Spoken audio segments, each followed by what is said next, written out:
will be engaged and be mindful of any side conversations that can be picked up on your recording. Also, kindly, please turn off your devices. So if you can take a few minutes, a few seconds to turn off your devices. All right. This event was conceived in conversation with Don Ehman, one of our panelists who had the painful experience of losing both his children, David and Josh, both of whom passed too young as a result of chronic substance use. We are thankful for his willingness to use his experience to explore how we can do better as a community to support people who are struggling with drug use and mental illness. This event was conceived with Don, but it is not only Don and his family, not about Don and his family. This event is all about the people and people that have issues in their family, those that we are born to, and those that we choose who have been impacted by addiction. And there are many. In a single year, more than 2,600 New Yorkers died due to drug overdose. Did everybody know that? That's high, isn't it? Yes. Many more experienced significant personal and health consequences as a result of addiction. As many of you know, the experience of drug use, addiction, and suffering from chronic health conditions is not equally represented across our communities. Health disparities severely impact the experience of drug use and death. Black New Yorkers experience the highest rates of overdose death compared to their peers from other racial and ethnic backgrounds. And East Harlem, just blocks from where we are right now, has the 5th highest rate of overdose death in the city. And that's just the death rate. The stigma and discrimination that our community faces runs deep and impacts all aspects of life. Harlem United was founded in 1988 to address stigma faced by people dying of AIDS. Sadly, despite so much progress over the last 35 years, so much has stayed the same. Stigma, discrimination, and injustice are the leading factors in the experience of many of our patients. So let's do something about it. Let's consider how we can be part of a stronger system to support people who use drugs. We have so much to address today. We know that 90 minutes, we can only begin to peel the layers of this crisis. We hope that whatever brought you here today, you will leave with an inspiration and a motivation of change. So let's jump in to introducing our panelists. Our panelists are an amazing group of mental health practitioners, harm reduction providers, academic experts, and people with lived experience. Please help me welcome our panelists. Don Ehman, father and committed harm reduction supporter. Don, can you raise your hand so everybody knows who you are? Let's give him a hand. Preston Woolley, a mental health practitioner and director of behavioral health at Harlem United. Dr. Pedro Mato Gelabert, a sociologist, researcher, and national expert on opioid use among youth. Dr. Tyson Bedreau, a psychiatrist and public health practitioner with expertise in youth and adult mental health treatment. Judith Cole, harm reductionist and nurse practitioner with expertise in community-based primary care and substance use treatment for people with complex health and social histories. And lastly, William Thomas, a peer at Harlem United who is committed to positive change in his life and in lives of others.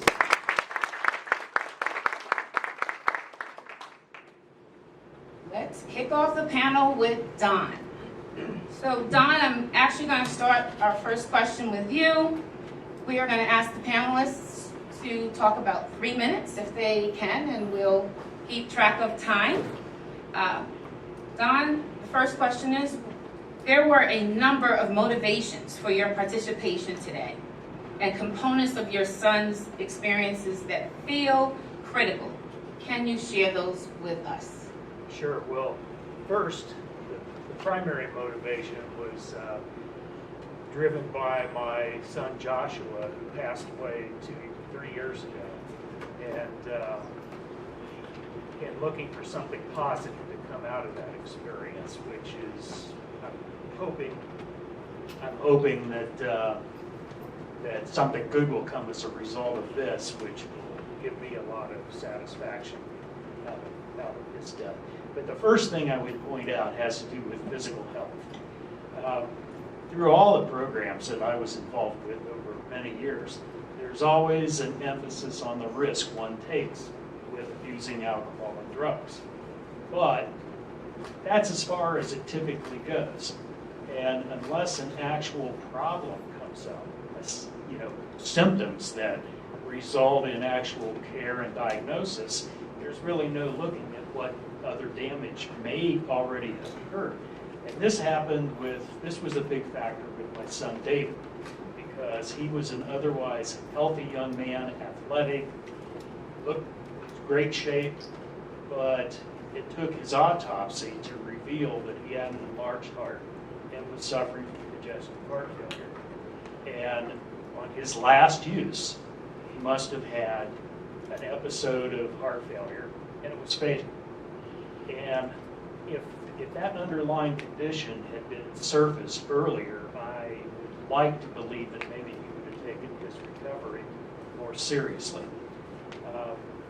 Second, I would point out, or I would talk about mental health.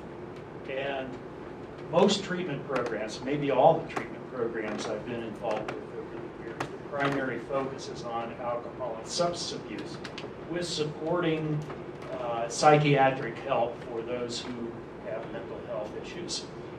But if one has some really deep-seated complex issues, like my son Josh did, it started long before his substance abuse, more is required, and more intensive counseling is required.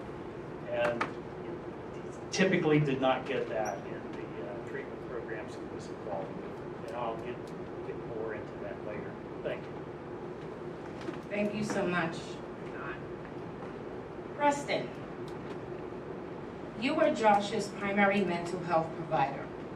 But as we said, his story is one of too many. How are those themes woven into the experiences of other patients at Harlem United? So I've been working at Harlem United for 12 years now, and I've worked with many different people with different gender identities, races, religions, sexual orientations, and I think that the most common issue that we see at the clinic is people living with trauma, and trauma is definitely an impetus for substance abuse. People often think of trauma as being something that is extravagant, but trauma is not exactly what happens to you, but what happens inside of you when something happens. And I think that a lot of my clients have initially had a difficult time accessing treatment, even their own personal belief in therapy, in addressing that trauma. And I think when people come to the clinic and want to seek out treatment for substance abuse, it's multifaceted. People have to address many different things, like Don said, physical health issues, mental health issues, detoxing initially. So yeah, I see that, all of these issues with many of my patients over the years. And of course that there's systemic issues, there's, again, personal issues that prevent people from accessing treatment. But I think that one of the commonality that all of my clients, or most of my clients with substance abuse issues, was trauma. Thank you, Chris. Dr. Boudreau, take us back to the big picture. If you can, by highlighting the social and the social underscore of these themes. All right, well, good morning, Harlem United family. I'm glad to be here, honored to speak with you guys this morning. I wanted to let you know that I am a physician, but also a person with lived experience. And I come to you as an instrument of healing this morning to speak with you, have a conversation with you about how we can be allies in this endeavor to decrease overdose deaths, especially in our Harlem community. We are global citizens, we're all connected, so no one is more important than the other. We need everyone's help here, which is why we're speaking this morning. I wanted to talk a little bit about some of the contributors to the overdose deaths that we see. And I think it's important that we level the playing field here with just a few slides, not many, because this is a conversation that we're having. When you heard Preston and Don Ehman speaking this morning, they spoke to you about mental health issues that cause distress in people that might lead to inner wounds and suffering that we may not be able to see. But it causes so much emotional distress that can increase someone's risk of wanting to use substances and ultimately killing themselves by overdosing. We talk about mental health as a foundation for emotions, thinking, communication, learning, resilience, hope, and self-esteem. So these are very many categories that can be affected by distress and might put someone at risk of using substances and ultimately leading to them killing themselves. Someone's mental health or mental wellness is key for relationships, personal and emotional well-being. It is key. So the work that we do at the Nest is all about wellness. How do we help someone to achieve a sense of wellness so they can create a quality of life that allows them to thrive, which is what we're all striving for. A component of overall well-being is mental health and mental wellness. It can also be influenced by someone's physical health. If I have a thyroid disease, if I have hypertension, if I have diabetes, if I have asthma, all of those conditions have an effect on my well-being and can ultimately affect my mental well-being and might lead me to using substances and accidentally overdosing on substances. Next slide.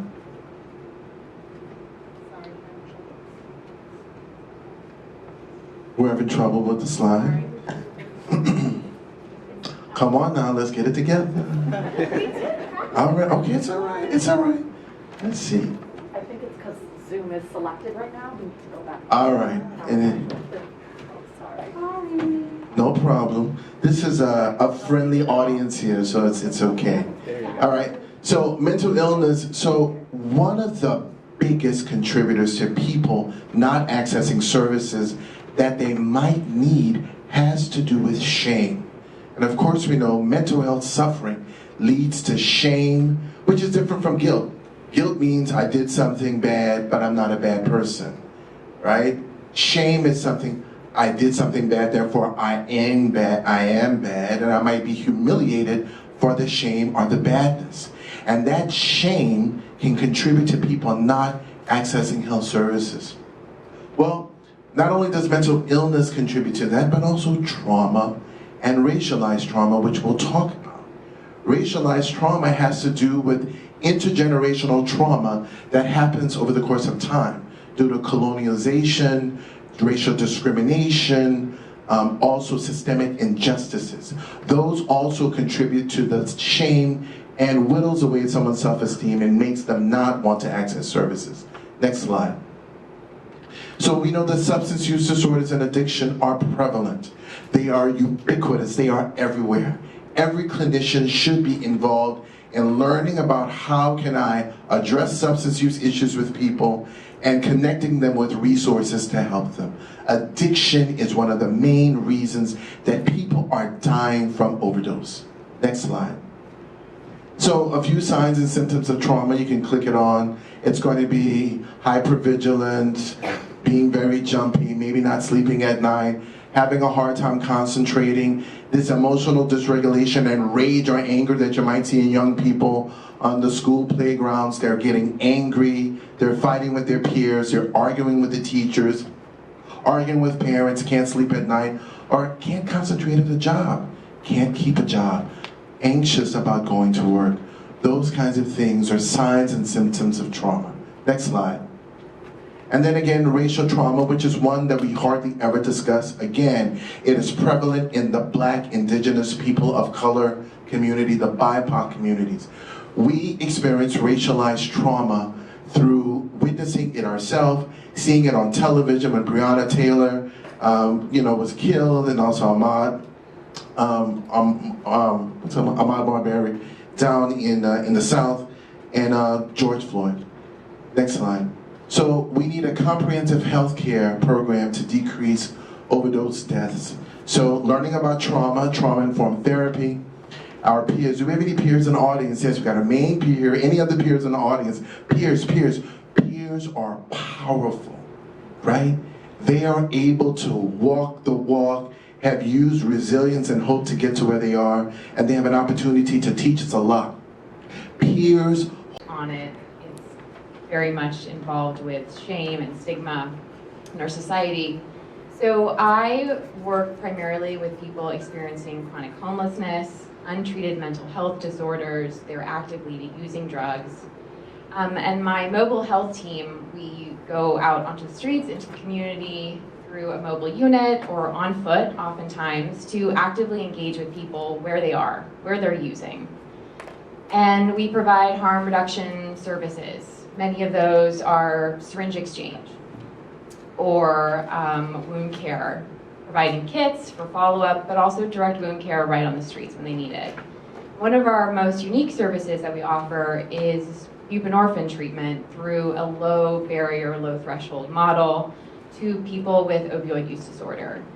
And by doing this, we are really trying to eliminate structural and social barriers to addiction treatment.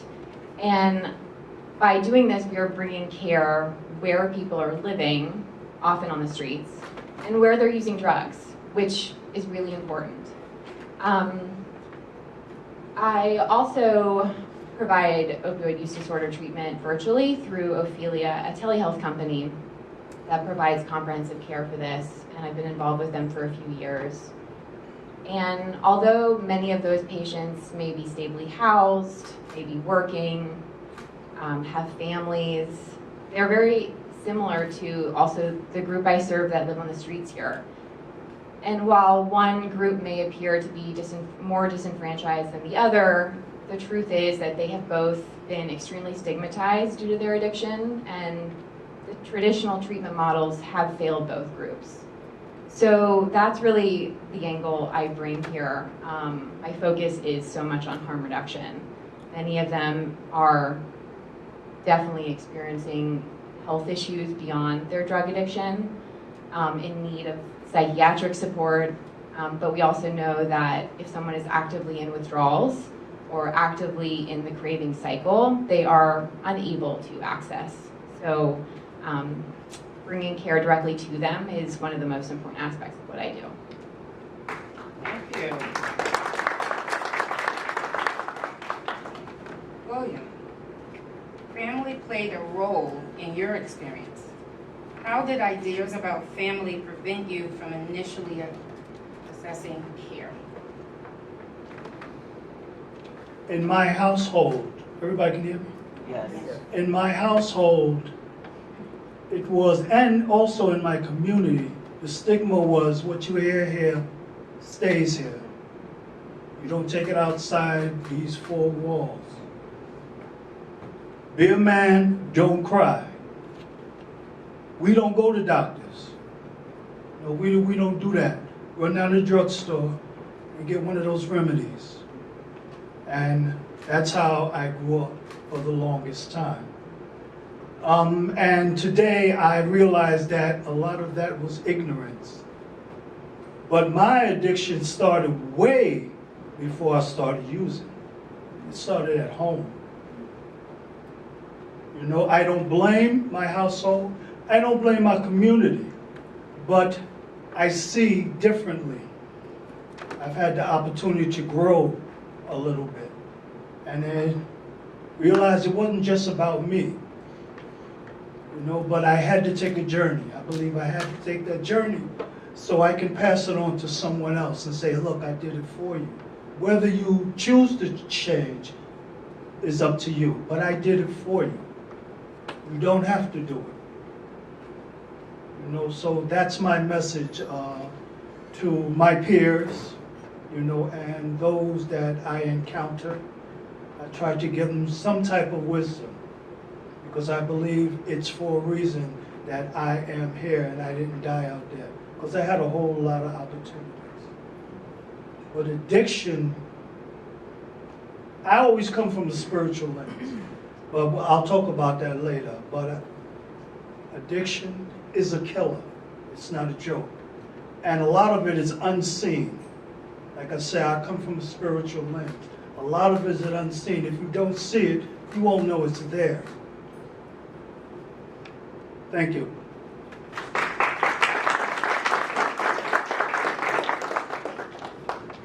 So, Dr. Nato Gellerberg, how does your research underscore what our providers are experiencing? Good morning, everyone. It's an honor to be here. As a representative of the School of Public Health, I want to thank Deborah again, and really think this represents what our school is about, partnership with community-based organizations here in Harlem. So I'm so happy that this event is taking place. So I have been doing opioid-related research for the last 20 years. I guess that dates me a bit. So, and what is very important in terms of the opioid epidemic is how much universalized addiction throughout the United States. I'm going to go very through a little bit here, but we did a study of young people ages 18 to 29 in New York, and I think several things are kind of remarkable here in terms of the race of these young people. 68% were white and 7% were African American. Remember, this is young people who started their use or non-medical use of prescription opioids. Also very telling at the bottom is you can see the household income growing up of the young people struggling with addiction during this study.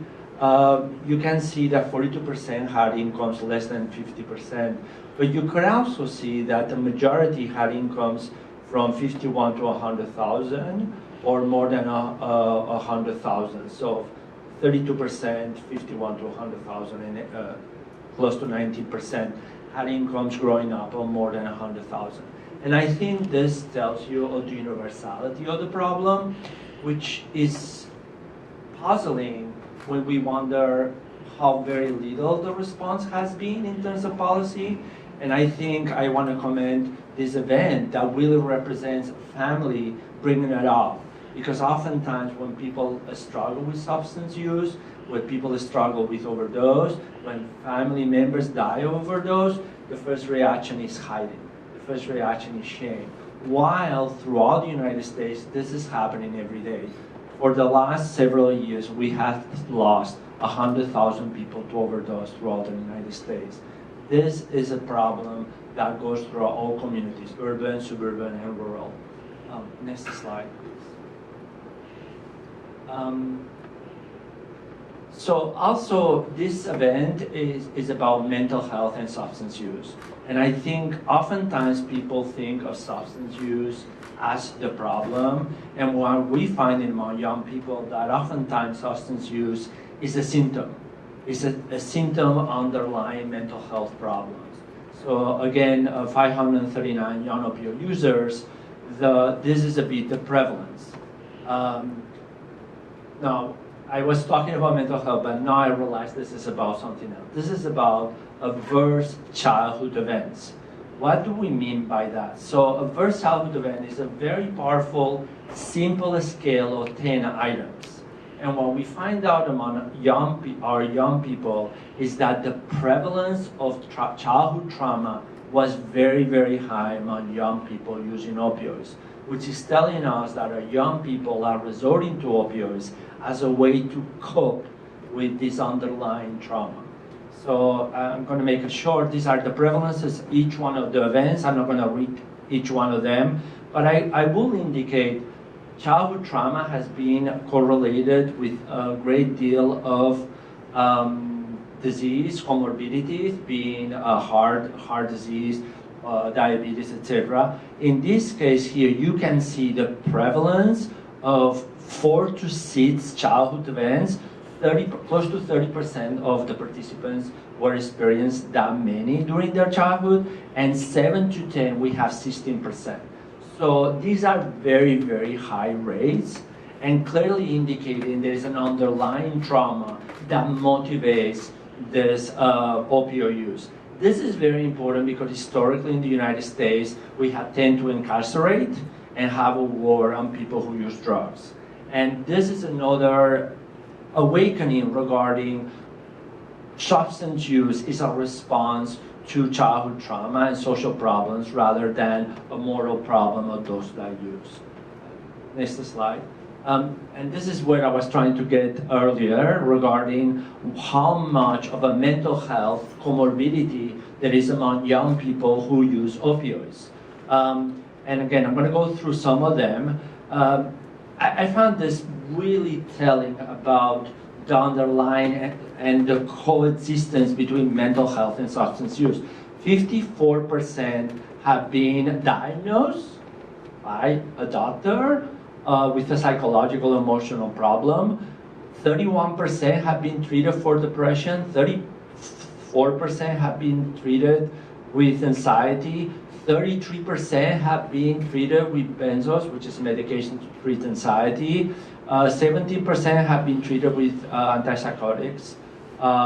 And then we can see currently prescribed benzos while use opioids 16%, 7% antidepressants, 4% antipsychotics, and 8% sleeping aids. Next slide, please. Now, you all have heard about probably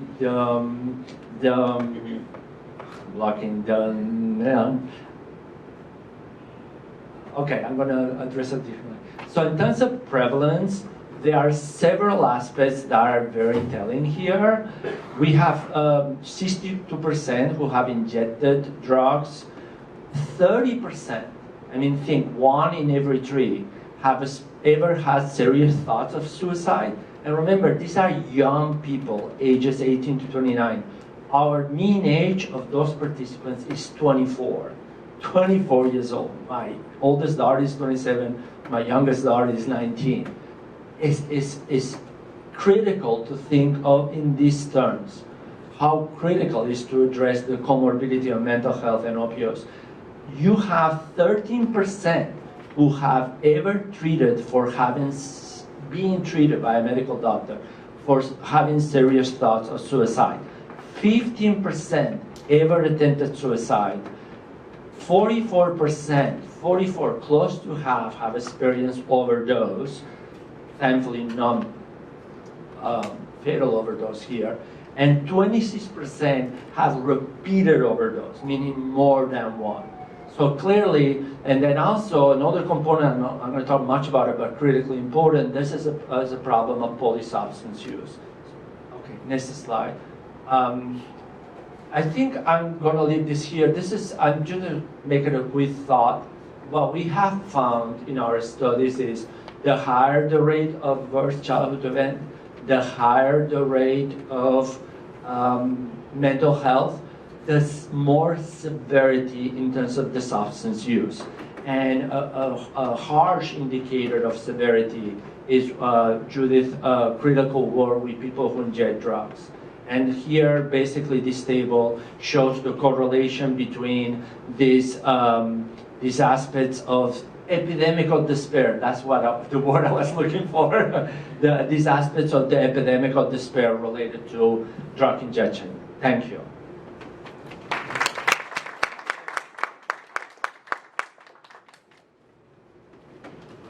That was the first series of our first set of questions. We're going to go a little bit deeper to talk about substance use and mental illness. And I think before we jump right in, let's think about the intersection between substance use and mental illness. It is well understood that many people have co-occurring challenges with substance use and mental illness. So we're going to start a series of questions with Preston. And questions for you, Preston, would be, considering how stigmatized both mental illness and substance use is in our community, how is care impacted? And what do you wish would change to improve that? I think that, historically speaking, it was mentioned before, substance use is often, or historically has been viewed as a moral failure versus a health problem or a health crisis, and that often results in punishment versus prevention and transparency. I think that the stigma of mental health is rooted in family dynamics, and that occurs during childhood. And it's difficult over time to reverse that or undo that. And I think that, like right now, if you had a physical health issue, you could go to CityMD and see a doctor, like immediately. They're not going to say, sorry, we don't have a doctor to see you right now. But for mental health, there's no mental health MD, right? Like you can't go and ask to see a therapist and see them immediately. Even at the clinic, we are very short-staffed in terms of having mental health providers. And so if somebody actually wants to see a provider and be open about the trauma that they're experiencing, it becomes difficult to even access that. So there's like a short gap or short time that they can access a provider to talk about that trauma or anything that's contributing to their substance abuse.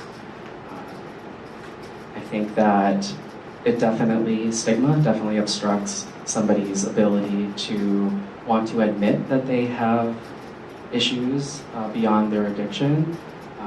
And that's really the route to getting to recovery, or to recover. You can go to detox, you can go to rehab, but at the end of the day, if you're not processing what occurred that contributed to your addiction, it's going to be very difficult to recover. Thank you, Preston. Dr. Bedreau, our healthcare system creates silos that make getting treatment for both conditions challenging and may further stigmatize patients. Can you talk about that? Yeah, I can talk a little bit about that. I just want to touch upon a point that Dr. Pedro brought up with the research with the opioids amongst the adolescents. If we take a look at the patient population, the demographic of the patients that were involved in this research study, they were primarily white adolescents who were prescribed opioids. Well, our kids of color aren't getting prescriptions for opioids. They're getting it on the street. So they're getting the heroin, the fentanyl, the Klonopin, all that's been laced with fentanyl. And so how do we have research involved in meeting people where they are, communities where they are, to come up with resources that can be helpful to them? and gain a better understanding. I can only imagine that the young people of color who may be involved in a study like that may not only have adverse childhood experiences, but would also have generations of intergenerational trauma that contributes to their current suffering. So just to touch upon that. But when we take a look at the healthcare system, our healthcare system is pretty much siloed. So the physical health, you go to primary care clinic to see your primary care physician to talk about diabetes and hypertension. And then when someone comes in with some sort of mental illness, emotional distress, or substance use, they want to send them over to the mental health clinic or the substance use clinic. Well, everyone, we need an all hands on deck approach. Everyone has to empower themselves with knowledge and understand that they have an opportunity to help people to heal. We are instruments of healing for our patients. And that means that we have to treat them with dignity and respect and be validating towards them and affirming towards them. One of the things that Harlem United always promotes is affirming treatment and validating treatment. That allows people to gain a trust in the service that we're providing and will allow them to have access to the resources that can help them to thrive. But that is a philosophy and mindset of an organization that needs to happen throughout the healthcare system. We cannot allow the obstacles to care and the biases that we have as providers prevent us from providing the service that people ultimately need. Thank you.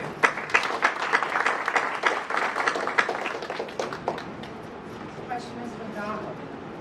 What can you add to what we said? That's probably the hardest question. There's been so much valuable information shared here. I would, or a couple points. My son Dave, well, I loved all this talk about trauma. My son David, he experienced trauma when he was 5 years old when his mother and I divorced. And she left with our 2 sons in my care. And that showed up for David as abandonment. And he went from being attached to her hip 24/7 to seeing her one night a week and every other weekend. And he developed a deep-seated anger. And it took him until he was 20 years old and a drug court mandated participation at St. Christopher's Inn in Garrison, New York, and some excellent counseling there for him to uncover what was driving his behavior, and he started to turn in the right direction. But then what happened was what I was talking about earlier with the physical health. I say St. Christopher's Inn saved his life, but it couldn't prevent him from dying before his life was saved. Josh's case, and I like the demographics that Pedro put up there, because I think Josh's trauma probably went back even further than David's, although I don't really understand what it might have been. And Josh went through St. Christopher's Inn and some of the same other treatment programs that David went through, but it was never enough for him. He really required long-term mental health care in a supportive housing environment with intensive counseling. And another aspect of this is consistency of care and longevity of care. And a positive note in that regard was Preston worked with Josh for probably 4 to 5 years. And Josh was a tough case. And I don't know how long it took for Preston to establish Josh's trust and respect, but he finally did that. And Josh saw Preston as one of the few people in his life that were in his corner. And he valued that to the point that when Preston once told him he'd have to stop seeing him if he didn't start following through on some of his guidance, Josh valued that enough that he started shaping up and was actually starting to follow through on some things. Josh's primary drug of choice was crack cocaine. And as it turned out, he did not die of an overdose. There were no drugs in his system when he died, but his mental health and his inability the focus on his physical health led to his death, and he had a massive heart attack at the age of 42. Thank you. Thank you. Tamisha, can I just say something? Because Don just brought up a very important point. The physical and medical consequences of using substances. His son did not die from drugs in his system.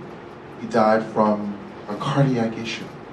And many times our patients may not realize the fact that the drugs that they're using have different effects on different organ systems in their body.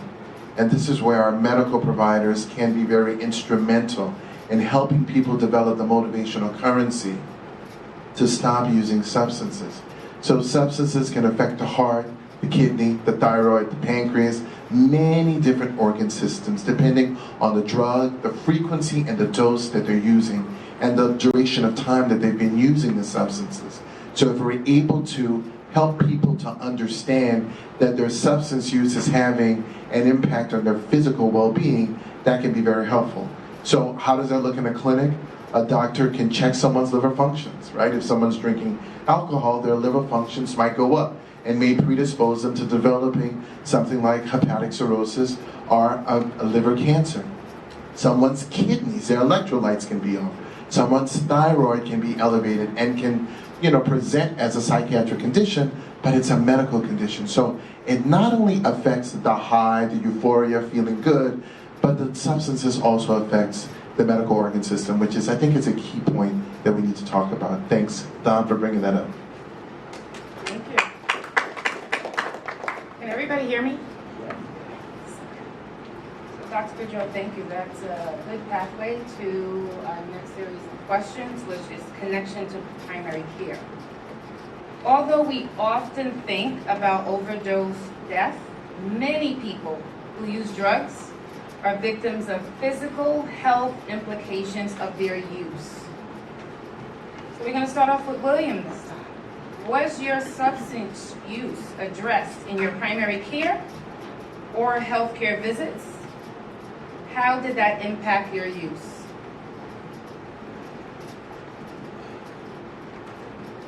Kind of funny, not ha-ha funny, but when I started treatment in Harlem United, I really didn't understand the concept. It took me a while to sit still because my attention span was out to snacks. That's what I call it. It was out to lunch. But when I heard the concept that harm reduction, try harm reduction. It's like, harm reduction, what is that? Who thought of that, harm reduction? But once they explained it to me, because this is just for me, because I was using, but coming to groups, I noticed that I was using less and less and less. And as I started, I'm going to more groups. I mean, I got it. I got harm reduction. I mean, reduce it. Your harm, reduce it. And I got it. The light went off. I was like, okay, so let me try that. So I did. And lo and behold, here I am. And I still do, I love going to groups. And there was one thing that I heard. I mean, I know there's a trust and a bond in the fields that we are in. I didn't get that either. Like I told you about my community, what I learned there and how I was taught. But I also learned this because I heard it from one of the peers. And the peer was talking to a facilitator and saying, well, you haven't been where I've been. How can you feel what I feel? How could you know what I've gone through? And was angry, very angry and upset. And then I thought to myself, I said, wait a minute. I said, wait, since I've been there for a little while. I said, wait a minute. I said, okay, they might have not been where you've been. And just look at it this way. I might have not used crack like you have. But look at it this way. If you go to a doctor and the doctor prescribes you something that'll save your life, will you take that? They haven't been where you've been and kind of caught on to that concept. So everybody as a whole, and I always say spirituality is a major component. It was in my life. And that, for me, that's what was missing. So, but it was everything collectively. Collectively, it's something that I've learned as I grew up.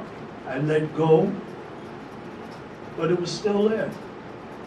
And like I said, my journey was for me to learn and to pass it on. If that spiritual component can help someone, you know, then please use it. Because sometimes it's not what you see that's killing us. Thank you. Thank you. We are going to move on to Dr. Bedreau. Do you think providers outside of the substance use and mental health field are equipped to support people who use drugs? What needs to change? Tanisha, unfortunately, the medical establishment and medical education is based on a Western colonial perspective. And that means that what I've learned in a classroom and out of a textbook makes me believe that I have all the resources and the knowledge to help people. What I think needs to happen, and the reason why the traditional medical establishment has not been as helpful as it could be, is because we have to dismantle that philosophy and understand that there needs to be cultural and structural humility incorporated into the treatment of our patients. We have to understand that it is a collaborative treatment model. How do I learn from the person that I'm serving in order to figure out the tools that can be best suited to help them to lead a quality of life that will let them to thrive? And unfortunately, a lot of providers think they know it all. Preston sometimes looks at me and he says, I think I know it all. I know I don't know it all. Not everyone can have a mobile health unit that goes to the streets, willing to do wound care and buprenorphine treatment right where people are using. But everyone can incorporate telehealth into their models. That's 100% possible. And reframing really how we approach people that use drugs and letting them define their treatment. A harm reduction approach is really asking, what are your goals for treatment? And this is applied to mental health as well. We have a lot of great medications, evidence-based treatments, but ultimately what they want is the most important thing. Is it to decrease their use? Is it to re-engage with their family? I had a person that I'm treating come up and tell me he had just started buprenorphine treatment for the first time, which is surprising. I typically encounter people that have bought it off the streets and have used it for withdrawal symptoms. But he had heard about it, was interested, we started him, and he came back the next week and he said that he was finally able to see his children because CPS allowed it because he was getting approved treatment. That's a goal for him now to continue.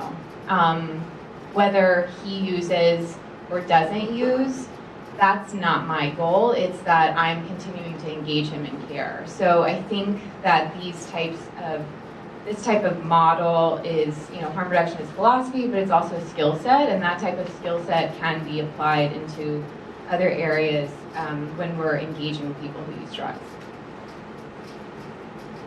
Thank you.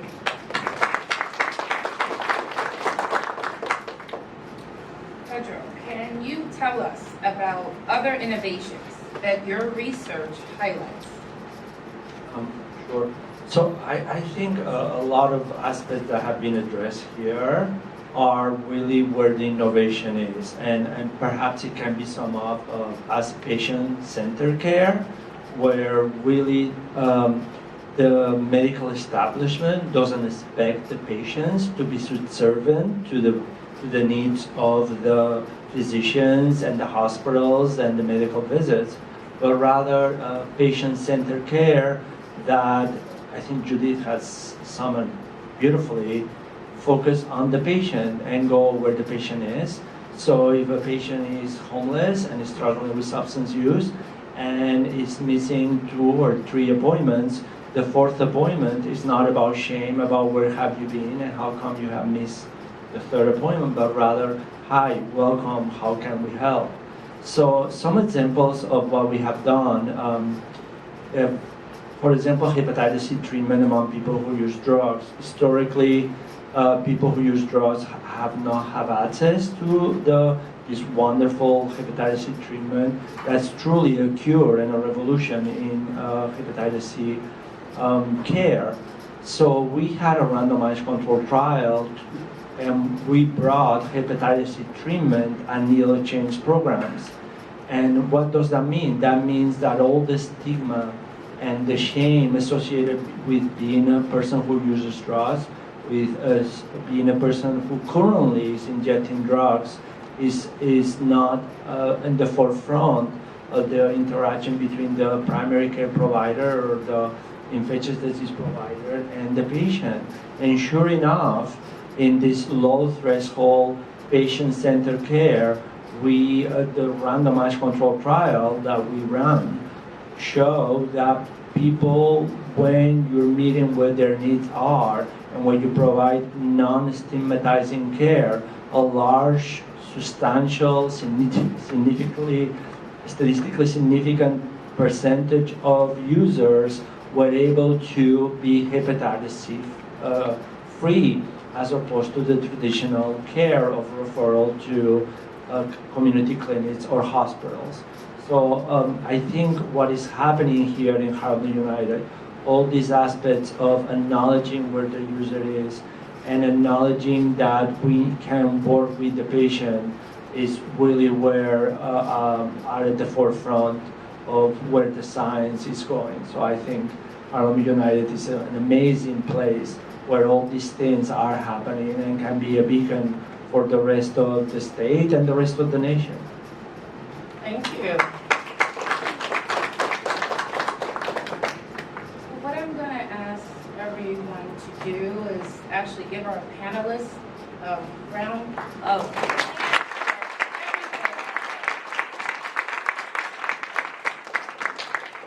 We're going to open up the floor for questions. And I guess Lawrence and I actually really don't have a question. Actually a rhetorical one. Has it occurred to any one of you that people might drink and drug just because they like it? Does there have to be trauma? Does there have to be a mental illness? Do they have to be suffering from internal stigma or be a victim of external stigma? I was one of those people. And I'm going to say this, and I'm actually going to direct my comments towards Harlem United. I went to Harlem United for a few years. First, to look for crutches to justify the fact I was self-destructing. And then second, to indirectly learn some strategies that would help me take my life back. Just give me a second. At Harlem United, I hung around there for a few years. I was at the 124th Street site. So yes, the harm reduction philosophy was thrown at me. We're gonna meet you where you're at. Yeah, and they sure did it. But they also kept me there because that's how the bottom line is fed. I'm finishing up here. After a while, I just got tired of waiting and waiting, realized that the healing had to come from within. I had to own my behaviors. And I was the one who was supposed to stop digging, not rely on anyone else to actually help me get out of the path that I was, the hill that I was going down. So, and I'm gonna end with this. Since we're here supposed to be having a conversation about how to combat stigma, how do we do that when we continue to paint clients with the same brush? How do we do that when we don't present these clients with choices so they can actually make changes, so they can self-realize, so they can achieve self-reliance? How are we going to do that? I know why. There's no money in it. Tanisha, I just really appreciate that comment, keeping it real, keeping it 100 with us. And you're right, really the goal is self-determination and self-reliance, and treating people with the respect and the dignity enough to provide them with choices that work for them. But we have a long way to go with our medical model and our medical establishment, and you're right, you highlighted that for us. We have a lot of work to do with that. But self-determination should be the goal. I just want to also remind people that what's important for providers to remember is the relationship that you're developing with the person that you're serving. You can't generalize or use a paintbrush to describe people. You're absolutely correct. But learning from the person about what allows them to have the joy, what allows them to want to move forward, it's what's incumbent on us for us to figure out. But treating people with respect, understanding that the relationship with the person can help to provide healing, and coming from a perspective of love, I think is very important. Thank you. Thank you for your question. Lawrence? How you doing? My name is Lawrence. So I actually have a comment and a question. And I just want to say this before I say what I'm about to say. Everyone in life has a total different experience with different things that happen in their life. And my experience does not negate or say that your experience is not true and not felt. Or as in, for me personally, if Harlem United is doing this for the bottom line, I haven't been privy to that. But this is what I can say. Yes, there have been times when I've been at Harlem United, and there have been times where it's been very challenging, right? But when you look at it from an aspect of, if you kind of understand like the way businesses work, or when somebody's starting a business, or they doing a panel, right? When you're doing it, not all the time everything is going to go right. Not all the time you're going to agree. Not all the time you're going to meet somebody that's going to have respect for you, right? So for me, and with that I was one of my comments too, which not just the Harlem United, but just to the community as a whole. When do we start at the foundation of the issue, meaning stop paintbrushing everybody, right? For me, I came here, and this is not a slight to anybody, but I've never been addicted to drugs. I've never been addicted to alcohol, but I was still dying. You know, by the time I started going to therapy, I was on my third time trying to commit suicide here in New York, moved from Texas. Starting out in therapy, it was rough for me. Not just because of the black culture that many of us black men have been taught about, you don't say nothing. You know, we didn't look at therapy as a privilege for us. We looked at it as, you're not strong, you're this, you're going to disappoint. How dare you not disappoint your family, but also disappoint the black community by going in front of these people and saying, oh, we're really not strong, right? But here I am now, 11 years later. I'm thriving. I'm going to my therapy appointments. My therapist, my psychotherapist, there are days, even for me, when people look at me, don't know that I suffer with depression that's resistant to treatment. But there are days when I do not feel like getting out of bed. And each one of those times, my therapist, my psychotherapist reached out to me, and there's either one or two conversations. You can make it this time, or get your butt up and get into this office. You know, and I say thank you for that.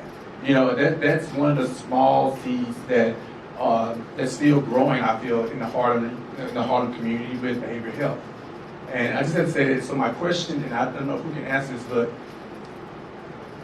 how many of the practices or panels and studies you all have done that you actually incorporated the people that are living what you're studying on a day-to-day basis, right? I was part of a panel that they brought me in, and we had the opportunity for them to make this new model to say, I don't like this. I don't care if this is medical. I do not want to be associated with this word because this word traumatizes me for whatever reason. And if you're trying to get to me as a therapist or psychotherapist, and you're not willing to have those conversations, which I understand how studies go as well, sometimes you have to put things in studies to get the money.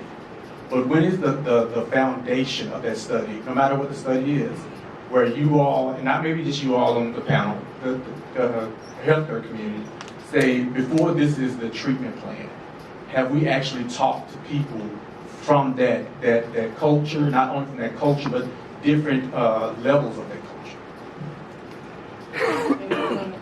William? That young man, I'd like to respond to him, if you don't mind. You're responding to the gentleman before? Yeah, the gentleman, yes. For me, I did like it. I love to use it, especially because it started as recreation. But when I started using without my permission, it scared me. And I knew right then and there, okay, what nobody said, I couldn't stop. In my head, I could not stop. So that's the way it affected me. And I needed help. I can't speak for anybody else. I knew it right then and there. It scared me. It scared me out of my addiction because I realized I was using without my permission. And that's just for me. I don't know if that'll help.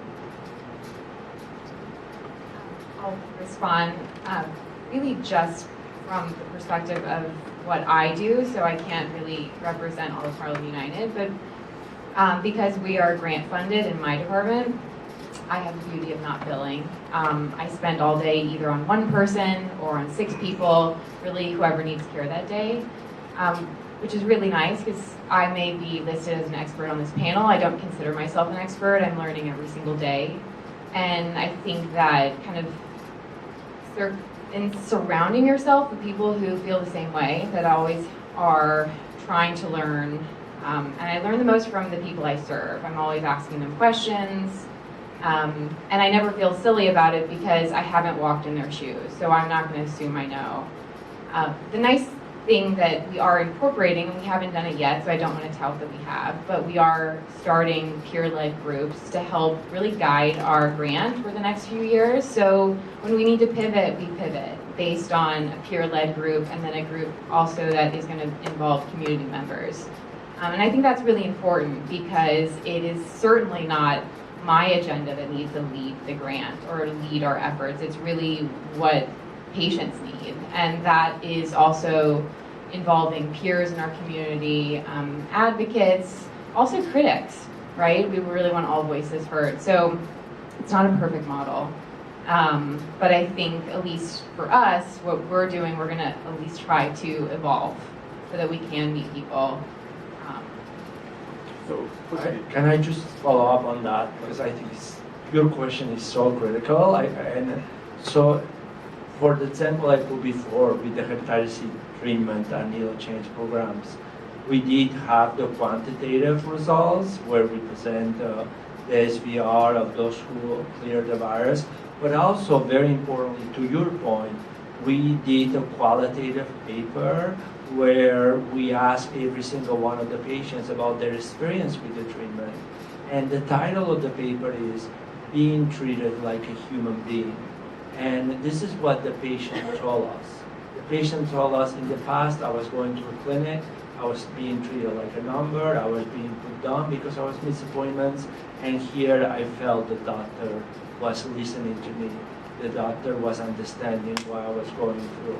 So I agree 100% with your point regarding being listened and the patient being a partner on their care. Tamisha can also respond just briefly to Lawrence. I know you had a question. So Lawrence, it's a great question that you asked. It highlights the importance of having people with lived experience involved in the creation of research protocols. So there's this concept of weird science. This is a social justice acronym. Weird science has to do with research, spelled W-E-I-R-D. It stands for white or Western, educated, industrialized, rich, and democratic societies. And those are the demographics that are primarily chosen for research studies here around the world. And we have to do better at getting other people involved in those research studies. Others meaning like people from the BIPOC communities, and having them involved in the beginning stages of creating the research protocols, meaning listening to them, which is very important. It is a process, and it is evolving into something better. You heard Judith speaking about having peer-run groups. That's really important. The medical community is moving towards that.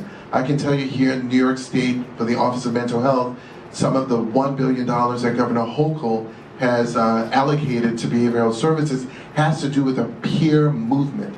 There's something called the New York Association for Psychiatric Rehabilitation Services, which is meeting at the end of this month, and is having people with lived experience to come in and talk about policy and treatment in the state of New York for people with mental health issues. Thank you, thank you, thank you. We only have to take one more question, and we are going to go into call to action where everyone will be able to participate. Hello. Hi. Yeah, so I had two comments. One is actually related to what the gentleman over there already said. So I'm a CUNY student, but I'm also interning at Harlem United at the moment, and I'm a recovered substance abuser. And what I was missing in the conversation is related to what he said. It's true, I agree with the trauma background, I agree with mental health, but at some point, addiction almost has its own dynamic that is completely, almost like irrelevant of the past, or, I mean, you can be in therapy for 10 years, 15 years, 20 years and still struggling, because I think what it is, like you're struggling against your own brain. So this is the difficulty for me, and this is like a different kind of stigma. Several people mentioned weakness, or not wanting to come across as weak. I think it has less to do with morality than with the idea, well, why can other people get sober and I can't? And this is a different form of stigma, and related to that is, I don't think it's, or I heard often like the word medical establishment, and it sounded a little bit like, well, us and them. But you shared, I think you said you had lived experience, and We all have lived experience. yeah. Okay, but it's rare. It's rare that people disclose that in the mental health community. So that's a different form of stigma, and I think that's part of breaking the stigma. Is not just drug abusers and caretakers, but many caretakers are former drug abusers. Many people who run the medical establishment are people who are using, who have been using, and so I think this is huge part of the stigma to not be. So like dividing that so sharply. So when I talk about cultural humility, that's what that means. Being humble enough to recognize that you are a person and you're not perfect.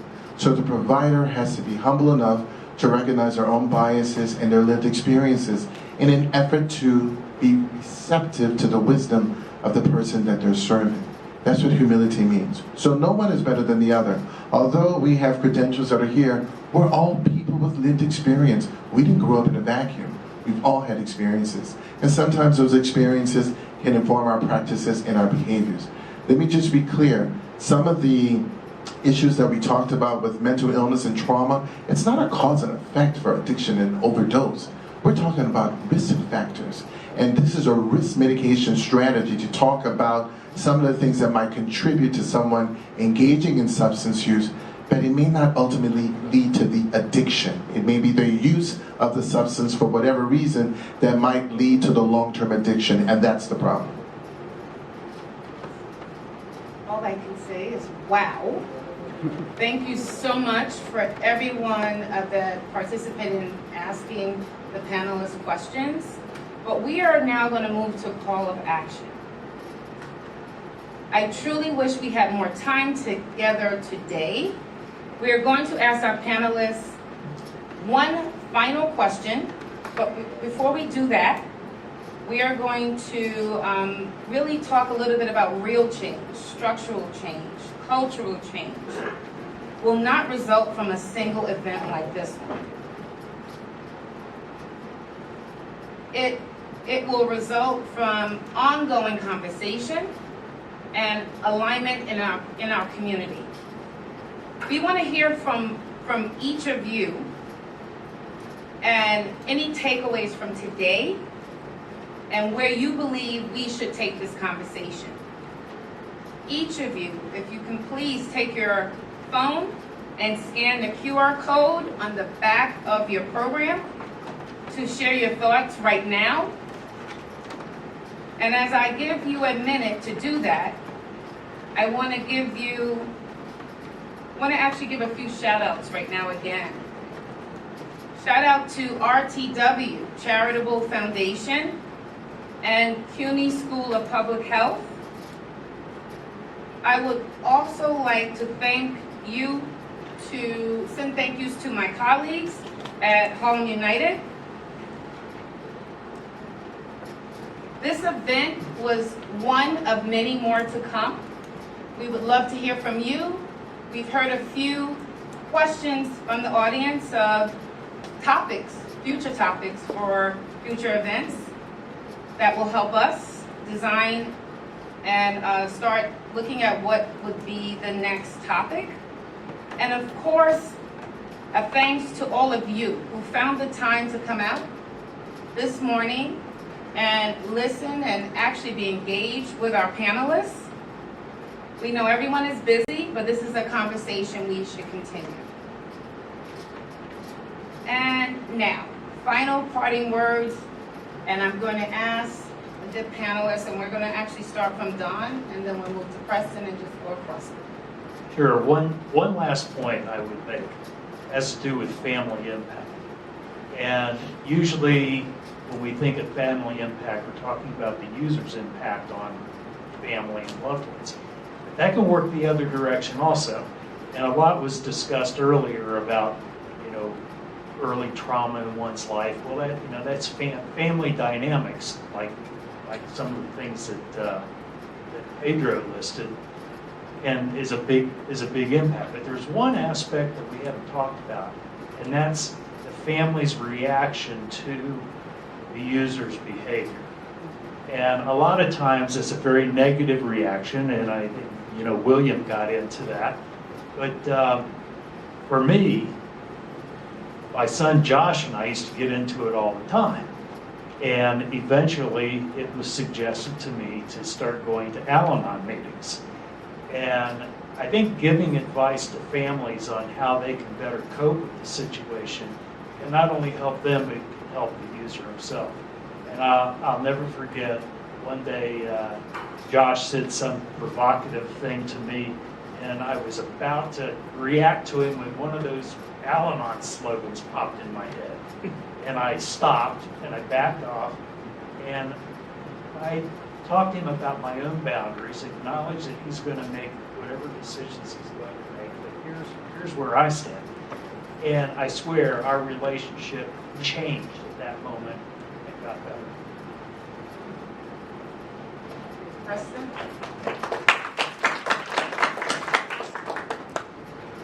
I think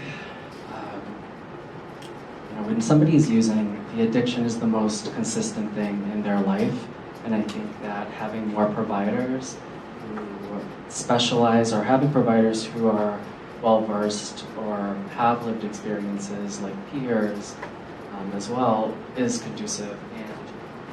And I think throughout the city we're struggling right now with obtaining new providers. So at the moment, even at the clinic, we have a limited amount of providers. So I think that's one thing that I definitely think is important, to have consistency for people who are in recovery. It's traumatizing to have to change therapists every 6 months when a therapist leaves. But I also think destigmatizing and checking our own biases toward addiction is important, even as providers and people. Checking how we view people who don't show up for appointments. Of course, like if someone shows up 3 times, doesn't show up 3 times, you think, okay, well, they're not serious about treatment, I need to close their case, I'm busy with other people, but we really need to look at them struggling. That's, them struggling, and they really, they deserve for you to be consistent with them as well.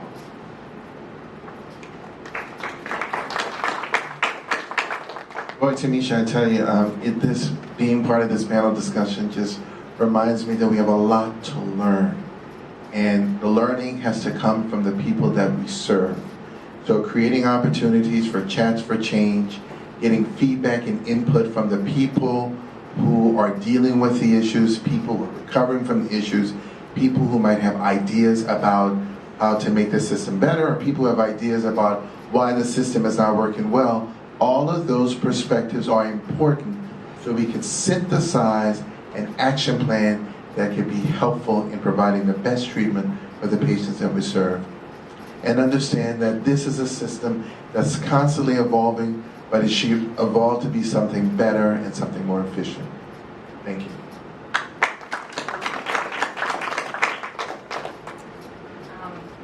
I think that I would just add simply that I think our role is to support people in really what it is they want. We can devise a treatment plan, and that sounds nice, but ultimately supporting them in their choices is the most important thing.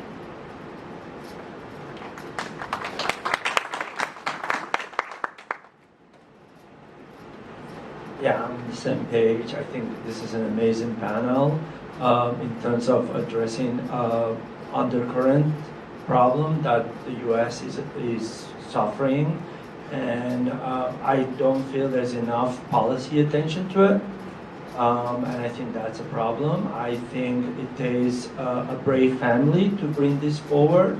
I think and that's tremendously commendable. Also, for the young people I see, even the comorbidity, the coexistence of mental health challenges and substance use, I think opening access that is not limited by the insurance you have and whether or not you need the pre-approval. So I think as a country, we need to provide free, open access to care for young people who struggle with substance use. No question asked. It seems like a lot to ask in the U.S., but most other countries, developed countries, have it.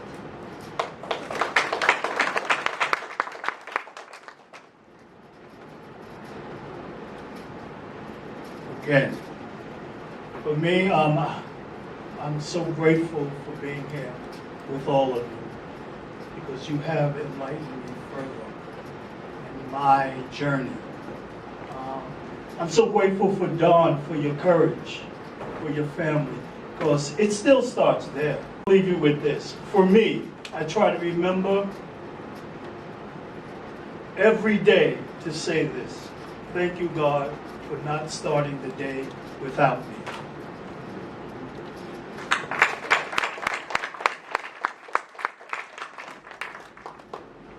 Final words.